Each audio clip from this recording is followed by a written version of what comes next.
1971 елда язылышкан Габделфәрд һәм Соня Каримовлар быел алтын туйларын билгеләп үтәләр. Саба районы егете һәм Ерак Амур өлкәсе кызы 3 ел очрашып йөргәннән соң гаиләләрен Күкмара районында коралар. Соня апа тегү фабрикасында тегүче булып 40 ел эшли, ә Габделфәрд абый күп еллар механизатор булып хезмәт итә. Улуг бәйрәмнәре белән аларны туганнары, хезмәттәшләре һәм район җитәкчелеге котлады. Сезне бүгенге бәйрәмегез белән ихлас күңелдән тәбриклибез.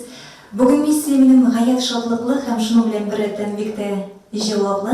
Балаларыгызның игелекләрен, куанышларын күреп, рәхәтләнеп тигезлектә тату яшәргә язсын сезгә. Габделфәрд абый белән Соня апа 3 бала тәрбияләп үстергәннәр. Инде 7 оныкның әби бабасы. Әлеге матур бәйрәмне күрү балалары һәм оныклары өчен сөенеч һәм горурлык. Шулай тагын бриллиант туйыбызга барып җитәргә насыйп. Габделфәрд ага белән Соня ханым 50 ел гомерне дустату, иңгә иң куеп яшәү серләре белән бүлештеләр. Иреңне инде хезмәт итеп яшәргә кирәк инде. Мин аны санлап, бер җиргә дә генә әйтмичә китмәдем, бер-беребезне санлап йөрдек инде. Әслим Мөхәммәтҗанова, Марат Сибирҗанов, Азат Нигъмәтуллин, Татарстан яңалыклары.